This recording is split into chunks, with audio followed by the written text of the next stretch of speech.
सभी के लिए, आपके लिए भी एक बड़ी खुशखबरी मैं लेकर आया हूँ, क्योंकि आप पढ़ी लिखी युवा हैं।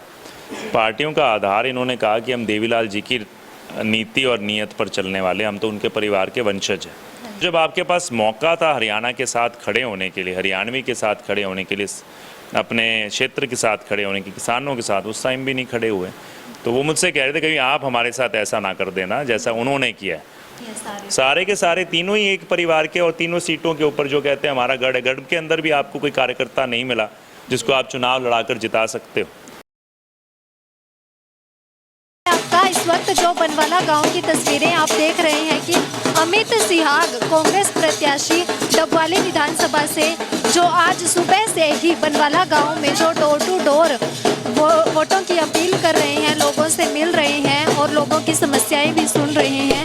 ऐसे में यहाँ पर जो इस वक्त बनवाली गांव में अमित सिहाग यहाँ पहुँचे हैं, आप तस्वीरों में देख सकते हैं कि जो गाँव में लाइब्रेरी बनी हुई है, लाइब्रेरी में अमित सिहाग जो पढ़ने वाले युवाओं से, जो बच्चे नौकरी की तैयारी कर रहे हैं, उनसे मुलाकात करने के लिए जो पहुंचे हैं और साथ ही जो गांव में डोर टू डोर जा रहे हैं, सभी से मिल रहे हैं, गांव के लोगों से वोट की अपील भी कर रहे हैं।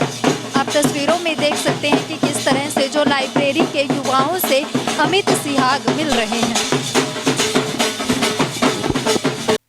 नमस्कार, स्वागत है आपका। मैं मंजू कंबोज।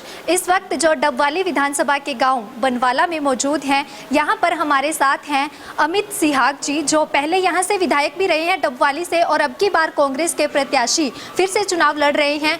कैसी चल रही है इनकी चुनाव प्रक्रिया, कितना का जनता का समर्थन मिल रहा है, आइए जानते हैं। जी नमस्कार सर। नमस्कार जी सर, अभी चुनाव में जो महज कुछ ही दिन बचे हैं, कह सकते हैं एक हफ्ता भी नहीं बाकी, तो कैसी चल रही है प्रक्रिया? देखिए, जनता इस बार बड़े सुंदर ढंग से और बड़े ताकत के साथ ऐसा लग रहा है कि खुद चुनाव लड़ रही है। जनता सही और गलत के बीच में इस बार आंकलन कर रही है, वही प्रजातंत्र की खूबसूरती है। और जनता चाहती है कि इस बार शराफत और विकास की जो हमारी राजनीति है उसे पूरी तरीके से यहाँ स्थापित करे और जो आने वाली कांग्रेस सरकार है उसमें एक बड़ी हिस्सेदारी हो।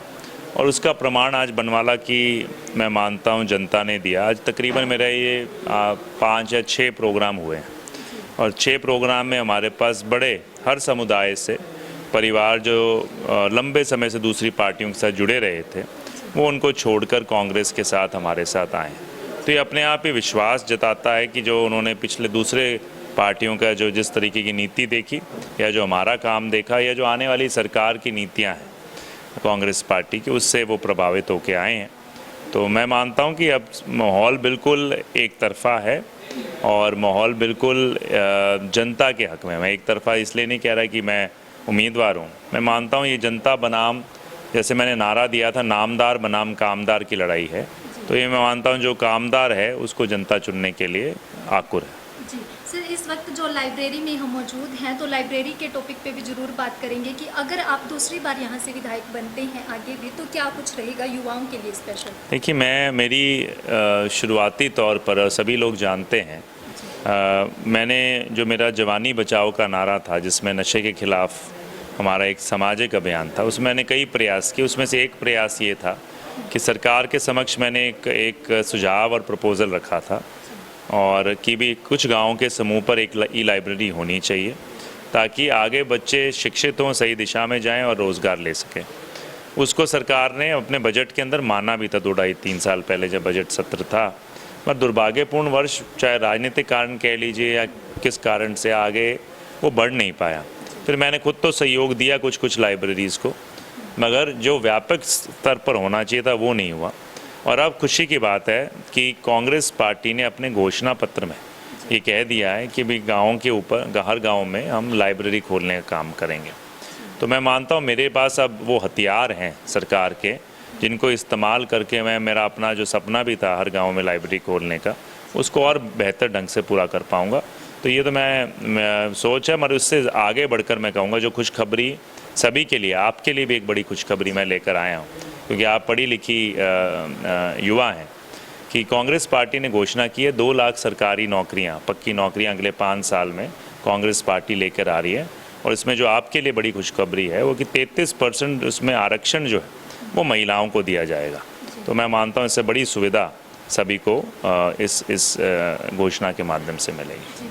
सर, थोड़ी सी विपक्ष की भी बात कर लेते हैं। पहले एक बात सुनने आई थी डॉक्टर केवी सिंह की कि उन्होंने कहा था कि जो 4-5 लोग परिवार के ही खड़े हुए हैं और दावा कर रहे हैं कि हम सरकार बनाएंगे, ऐसे में सरकार नहीं बनती।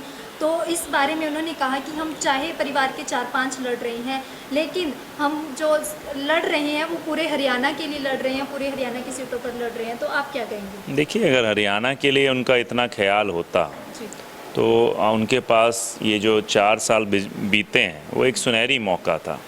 इन पार्टियों का आधार क्या है? सबसे पहले अगर मुद्दे पे ही बात करें, मैं टीका टिप्पणी ना करके मुद्दे पे कहूँ, पार्टियों का आधार इन्होंने कहा कि हम देवीलाल जी की नीति और नीयत पर चलने वाले, हम तो उनके परिवार के वंशज हैं। तो देवीलाल जी की नीति क्या थी? देवीलाल जी की सीधी नीति थी कि जो सबसे आमजन है, जो किसान है खास करके, हमेशा उनकी लड़ाई लड़ी। उन्हें किसान मसीहा कहा जाता था, जननायक कहा जाता था। तो जब मौका मिला, जब पहले मौके पे इनमें से एक जो धड़ा था, जो जेजेपी का, वो सत्ता के अंदर आ खड़ा हुआ। जब सत्ता के अंदर थे और देश का नहीं दुनिया का सबसे बड़ा किसान आंदोलन हुआ और हरियाणा ने, पूरे हरियाणा ने क्या, देश ने गुहार लगाई, किसानों ने गुहार लगाई। आप तो किसानों की पार्टी अपने आप को कह रहे हो, तो आप या तो 2 विकल्प चुन लीजिए, या तो सरकार को छोड़ दो, या फिर सरकार में बैठे हो तो भाजपा पे ये दबाव डालो कि वो अपने कानूनों को वापस दे। मैं सिर्फ एक उदाहरण दे रहा हूँ। तो वो उसके ऊपर क्या हालात हुए, जिस तरह की इन्होंने बयानबाजी की, जिस तरीके से अहंकार की भाषा का इस्तेमाल किया, जिस तरीके से किसानों से मुंह मोड़ने का काम किया। तो जब आपके पास मौका था हरियाणा के साथ खड़े होने के लिए, हरियाणवी के साथ खड़े होने के लिए, अपने क्षेत्र के साथ खड़े होने के, किसानों के साथ, उस टाइम भी नहीं खड़े हुए। तो ये कोई क्षेत्रीय पार्टियां नहीं हैं, ये पारिवारिक और व्यापारिक पार्टियां हैं। अभी मैं बनवाला गांव में, हमारे साथ कुछ साथी ऐसे जुड़े जो कहते हैं हम 40 साल से थे लोकदल के साथ। तो उनकी महिला ने बड़ी वरिष्ठ, मैं जाग के मेरी बड़ी खुशी हुई, तो कहते अभी वो आए थे हमारे घर पे और हमने बड़ी खरी खोटी उन्हें समाई। तभी कहते जनता ने उनको एक तरफा कर दिया, मतलब एक कूंट में बिठा दिया एक तरीके से। तो वो मुझसे कह रहे थे कभी आप हमारे साथ ऐसा ना कर देना जैसा उन्होंने किया है। तो कहते 40 साल तक कहते हम साथ रहे, हमें कुछ नहीं मिला इन पार्टियों में। जो हमारे लोग थे, ना हमारे बच्चों को रोज़गार मिला, ना हमारे को कुछ आगे बढ़ने का मौका मिला, ना कुछ भी मिला। तो इन्होंने केवल और केवल उन कार्यकर्ताओं को भी बंधुआ मजदूर की तरह इस्तेमाल किया है। वो अपनी जेब को भरते रहे, ताकत यहाँ से लेते थे, जेब को भरते थे और उसके बाद चुनाव में फिर आ जाते थे वही। तो मैं मानता हूँ वो सिस्टम बदल रहा है, जनता बहुत जागरूक होगी। और डॉक्टर साहब के कहने का मकसद क्या था कि आज इस क्षेत्र में उठाकर देख लीजिए, चाहे लोकदल है, उन्होंने 3 टिकटें इधर दी हैं, इलाहाबाद, रानिया और डवाली, तीनों परिवार के सदस्य को दी। अगर आप एक पार्टी हैं तो पार्टी में आपके पास और भी तो उम्मीदवार और भी कार्यकर्ता होंगे जो चुनाव लड़ सकता है। सारे के सारे तीनों ही एक परिवार के और तीनों सीटों के ऊपर जो कहते हैं हमारा गढ़ है, गढ़ के अंदर भी आपको कोई कार्यकर्ता नहीं मिला जिसको आप चुनाव लड़ाकर जिता सकते हो। तो इस बात पर डॉक्टर साहब ने टिप्पणी की थी कि भाई ये मंशा क्या है इस पार्टी की, केवल और केवल अपने परिवार का पालन पोषण और जनता का शोषण। सर, और एक जैसे कांग्रेस पार्टी की अगर बात करें तो बड़े बड़े जो चेहरे आ रहे हैं, पीछे 2 दिन से कुमारी शैलजा जी भी जो वोटिंग अपील के लिए दिखाई दे रही हैं, तो ऐसे में कोई और बड़ा चेहरा आ सकता है? कल आदरणीय दीपेंद्र हुड्डा जी आ रहे हैं, तो वो अपने छोटे भाई के चुनाव अभियान को और पहले से जो मैं मानता हूँ बहुत जनता ने ताकत दी है, उसको और ऊंचाइयों तक उठाने का काम करेंगे। वह अपना साथ सहयोग समर्थन देने आ रहे हैं। उनके साथ बहुत ही आदरणीय पंजाब के जो हमारे CLP नेता हैं प्रताप सिंह बाजवा जी, वो भी साथ आ रहे हैं। पूरी संभावना है गोविंद डोटासरा जी भी इस जनसभा का हिस्सा हो, जो रसालिया खेड़ा में, पड़ोस में ही रसालिया खेड़ा में जनसभा होने जा रही है। तो आपके चैनल के माध्यम से मैं सभी को आमंत्रित भी करूँगा। उसके बाद का भी अभी जो कल 30 तारीख है, 3 दिन और हैं उसके बाद प्रचार के, तो आगे कार्यक्रम अभी तय कर रहे हैं पार्टी के स्तर पर और जैसे होंगे वो भी बताएंगे।